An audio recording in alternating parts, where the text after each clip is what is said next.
반갑습니다. 송주준입니다. 총선이 코앞으로 다가오다 보니까 본격적으로 민주당이 됐거나 국민의힘이 됐거나 어떤 사람, 어떤 인물을 앞세워야 될까 이거에 대해서 굉장히 여러 가지 얘기가 나오고 있는데요. 국민의힘 같은 경우는 솔직히 민주당의 입장을 봤었을 때 지금 민주당이 할 수 있는 게 뭐가 있겠습니까? 딱 한 가지밖에 없죠. 이재명한테 어떤 식으로 딸랑딸랑, 그 딸랑이 소리를 잘 낼까? 이거 말고는 답이 없습니다. 이재명이 단식을 하게 되면서 그리고 또 문재인이까지도 직접 찾아가가지고 단식을 중단해 달라. 둘이 이제 손을 꼭 잡고 있는 그런 장면까지 연출되다 보니까 이렇게 된 마당에 어떻게 비명 쪽에 있는 사람들이 어떻게 목소리를 낼 수가 있겠습니까? 친문 세력들 같은 경우도 결국에 다음 총선 같은 경우는 이재명 체제에서 치르겠다. 이거를 지금 문재인이가 지시를 내렸다라고 봐도 무방하겠죠. 참 이런 거 보면은 이낙연 씨 안타까운 것 같습니다. 이쯤 됐으면 그냥 민주당 탈당하시고 국민의힘으로 들어오든지 아니면 그냥 신당을 창당하든지 그게 맞지 않을까 싶은데 매번 그렇게 요렇게 저렇게 간만 보다가 대놓고 목소리도 똑바로 못 내고 차라리 그냥 옛날부터 이재명에 대해서 강력한 목소리를 냈으면 또 모르겠는데 희미하게 그렇게 이제 하다 보니까 결국은 그렇게 나가리 낙동강 오리알 신세 되는 거 아니겠습니까? 자기가 죽은처럼 모셨던 문재인이까지 그렇게 가가지고 이재명한테 딸랑딸랑거리고 앉아 있는데 물론 이재명이 됐거나 문재인이 됐거나 닫히는 문과 열린 문은 명확하게 결정이 되어 있죠. 닫히는 문은 국회의원이 되겠다. 다시 한번 총선에서 압승을 거두겠다. 그거는 완벽하게 닫힌 문이고 이들에게 열린 문은 구속 이제 그 철창창 그 문만 열리게 되는 거겠죠. 민주당은 그렇게 하면 될 것 같고요. 이제 우리가 국민의힘을 살펴봐야 되는데 국민의힘 같은 경우는 굉장히 희소식 한 가지가 있었습니다. 바로 시대 전환에 조정훈 의원이 국민의힘 쪽으로 들어오겠다라는 것인데 저는 개인적으로 박수를 쳤거든요. 조정훈 정도 되는 사람이라고 한다면은 정말 합리적이고 상식적인 그런 목소리를 낼 수 있는 사람 아니겠습니까?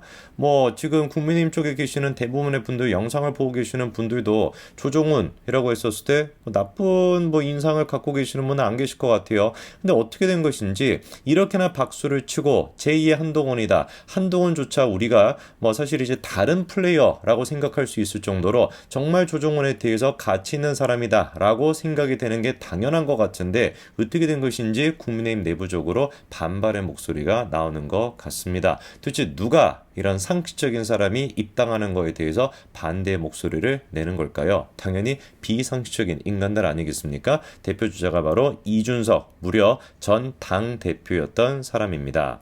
이준석 같은 경우는 약간 좀 헷가닥한 소리들을 많이 했어요. 예를 들어서 한동훈 장관 같은 경우는 지지층이 주로 주부층이다라는 것이고 자기의 대체제가 될 수가 없다라는 것이죠. 대체제는커녕 그냥 보완제 정도가 될 수 있을 것 같다 이렇게 까불어 댔었습니다. 이유는 이준석을 지지하는 사람들은 누구이기 때문에 2030 MZ 세대이기 때문에 한동훈 장관 같은 경우는 부부층이 좋아한다는 것이고 자기 같은 경우는 2035 MZ들이 좋아한다라는 것인데 이런 거를 가리켜서 우리가 뭐라고 합니까?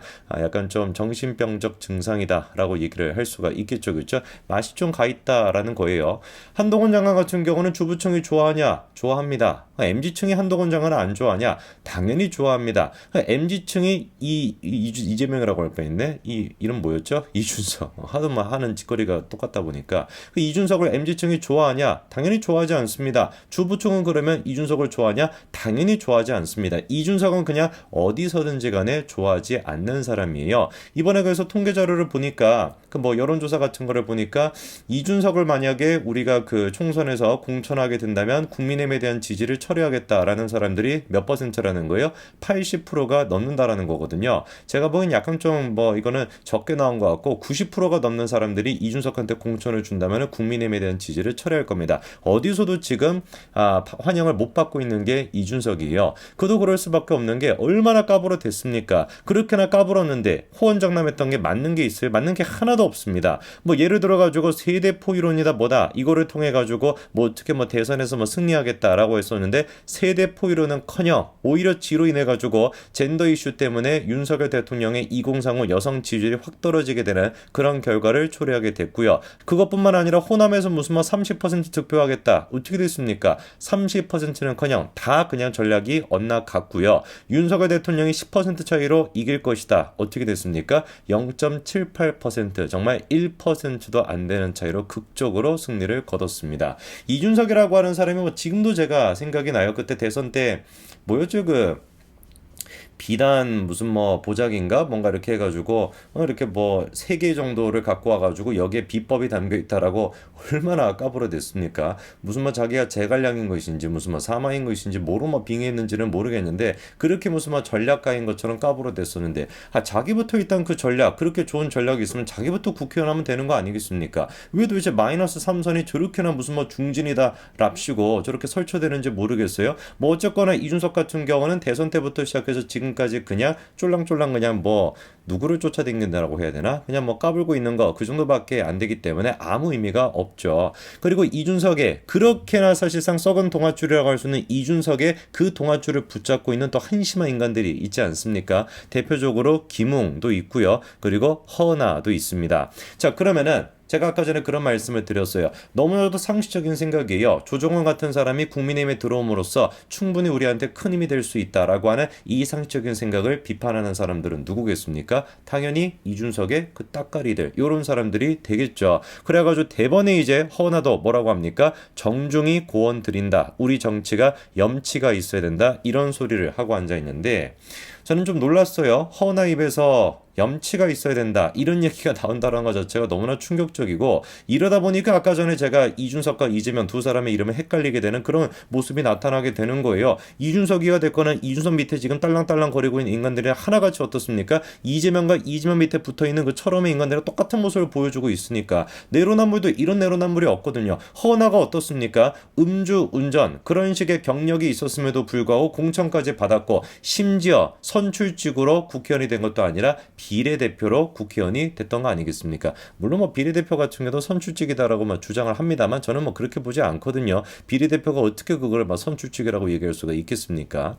그래가지고 허나 같은 경우는 물론 뭐 다음 그 공천도 제가 보기엔 나가리가 된 것 같고 어디로 가 계실지는 모르겠지만 뭐 신당을 창당할까요? 뭐 그런 배정도 없을 것 같기 때문에 그냥 뭐 알아서 하시기 바랍니다. 뭐 원래 그냥 본업으로 돌아가시던지. 그리고 또 이재명이 아니라 이준석이랑 또 같이 다니면서 까불어대는 친구 있죠. 신인규라고 하는 사람. 뭐 이렇게 뭐 장문에 글을 써놨는데 근데 아마 뭐 영상 보시는 분들이 신인규는 누구냐 뭐 잘 모르실 것 같아요. 워낙에 이제 그 임팩트가 없는 사람이다 보니까 뭐 저런 인간들 얘기는 그냥 무시하면 될 것 같고요.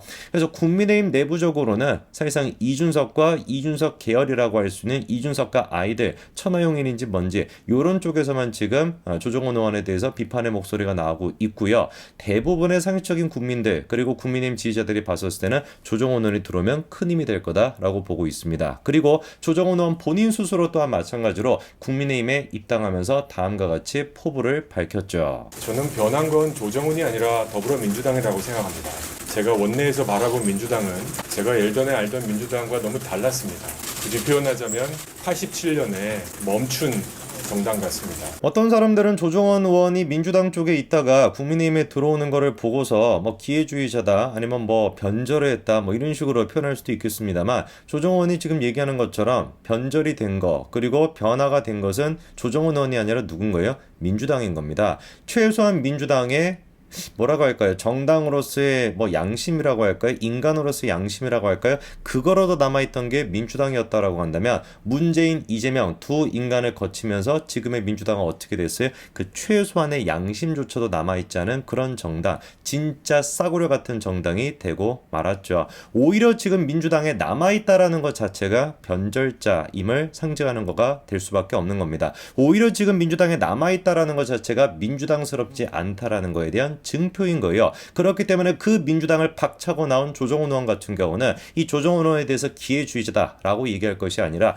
오히려 소심파다라고 얘기할 수 있는 겁니다. 민주당 자체가 이미 마팅이 가버렸고 그 존재 자체가 이미 변절이 돼버렸기 때문인 것이죠. 저는 그래서 이번에 조정훈 의원에 대해서 조선일보 또한 마찬가지로 이렇게 좀 강력하게 비판하는 걸 보면서 좀 놀랐습니다. 여러 가지 무슨 뭐 과거에 지금 이런 것들을 가지고서 원칙이 없다, 무원칙이다 라고 비판하고 있는데 텐데 한번 생각해 봐야 될 것 같습니다. 과연 조선일보의 그 기사를 보고 국민의힘을 지지하시는 분들이 뭐라고 생각할지, 원칙이 없는 게 조정훈 의원인 것인지, 아니면 민주당 자체가 이미 비상식의 끝판왕이 됐고 무원칙의 끝판왕이 됐기 때문에 여기에 남아있다라는 것 자체가 무원칙을 상징하는 게 되는 건 아닌지, 나오는 게 오히려 조정훈 의원 같은 모습을 보이는 것이야말로 원칙이 있는 진보 좌파의 모습이진 않을지, 그 점에 대해서 생각해 봐야 될 것 같습니다.